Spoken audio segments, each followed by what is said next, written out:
সিকন্দরিয়ার অধিবাসী ছিলেন এক নেককারা মহিলা, উম্মে ফাতিমা।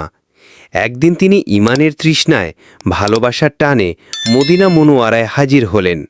কিন্তু সেখানে এসে এক কঠিন পরীক্ষার মুখোমুখি হলেন। তার এক পা গুরুতর ক্ষতিগ্রস্ত ও অবশ হয়ে গেল। ফলে তিনি একদম চলাফেরা করতে অক্ষম হয়ে পড়লেন। এদিকে কাফেলা মক্কা মুকাররমার দিকে যাত্রা শুরু করল। সবাই চলে গেল, কিন্তু উম্মে ফাতিমা একা অসহায় হয়ে রইলেন। তবু তার অন্তর ভরা ছিল প্রিয় নবীর ভালোবাসায়। একদিন তিনি কষ্ট করে হামাগুড়ি দিয়ে রওজা মুবারকে পৌঁছে গেলেন।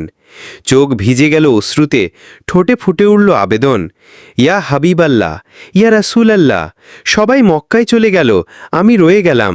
হুজুর, আমাকে হয় পাঠিয়ে দিন অথবা আপনার সান্নিধ্যে ডাক দিয়ে নিন। তিনি বারবার এভাবে বলতে থাকলেন, আর রওজা পাক তাওয়াফ করছিলেন নিজের মতো করে। হঠাৎই মসজিদে নববীতে প্রবেশ করল তিনজন আরবি যুবক। তারা উচ্চস্বরে জিজ্ঞাসা করল, মক্কা মুকাররমায় কে যেতে চায়? উম্মে ফাতিমার সাথে সাথে বললেন, আমি যেতে চাই। একজন যুবক এগিয়ে এসে বলল, তাহলে দাঁড়ান। তিনি হেসে বললেন, আমি দাঁড়াতে পারি না।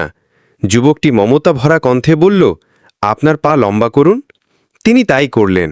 তিন যুবক তার ক্ষতবিক্ষত পা দেখে একে অপরের দিকে তাকালো, তারপর একসাথে বলল, ঠিক আছে, আমাদের সাথে আসুন। তারপর তারা তাকে কোলে তুলে নিল, বাহনের ওপর বসালো এবং ভালোবাসা ও যত্নে মক্কা মুকাররমায় পৌঁছে দিল। পথে উম্মে ফাতিমা জিজ্ঞাসা করলেন, তোমরা কেন এত কষ্ট করলে আমার জন্য?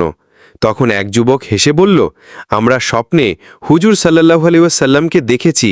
তিনি আমাদের নির্দেশ দিয়েছেন, এই মহিলাকে মক্কায় পৌঁছে দাও, তাই আমরা এসেছি।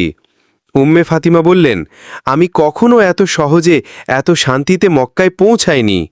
এই ঘটনা প্রমাণ করে আমাদের প্রিয় নবী সাল্লাল্লাহু আলাইহি ওয়াসাল্লাম আজও তার উম্মতের ফরিয়াদ শোনেন, সমস্যার সমাধান দেন। শর্ত একটাই, মনে প্রাণে ভালোবাসা, আন্তরিক বিশ্বাস আর মুখে বারবার ডাকা, ইয়া হাবিবাল্লাহ, ইয়া রাসূলাল্লাহ।